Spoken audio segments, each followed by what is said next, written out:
Let me be the first person to make a medical statement for which I have no qualifications, but I think I'm right. It's brazen.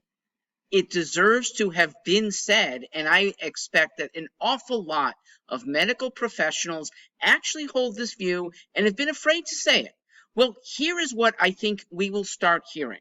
It is May of 2020, and almost all of us have had COVID.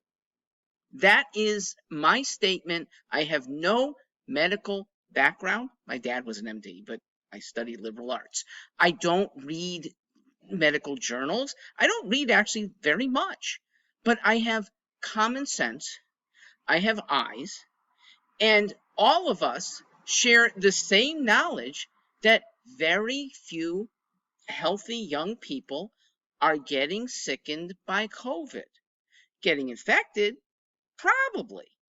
And that's why very few of us are getting sickened, because some level of infection, maybe not a noticeable one, but something in almost all of us has probably triggered antibodies that God has blessed us with to keep us from having more severe effects.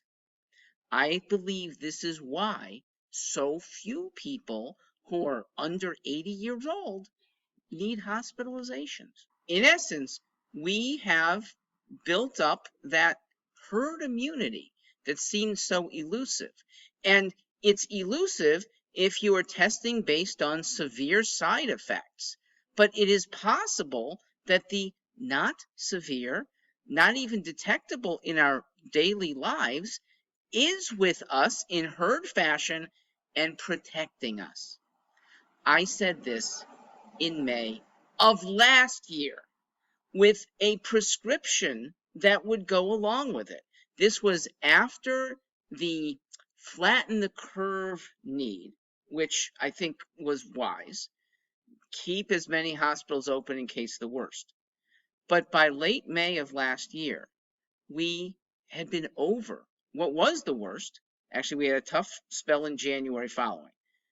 But the hospitalizations were on the lower end. And at that point, giving COVID to people, literally getting them exposed unless they were old or felt vulnerable. Let everybody else get this thing, go back to work, and have a robust economy, and even more so, robust lives.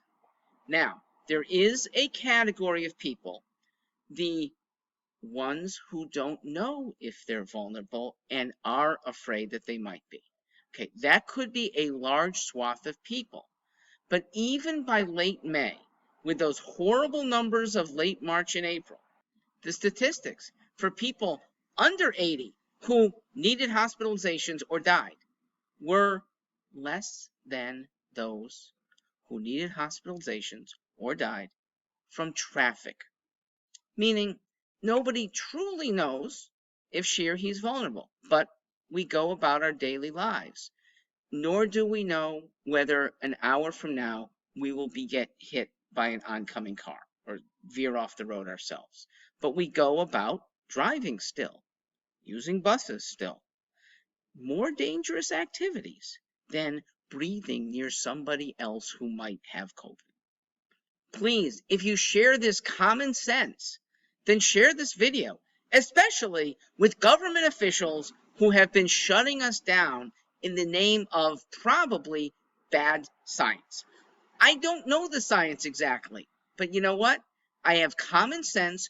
You do too. Think about how that should affect your lives going forward.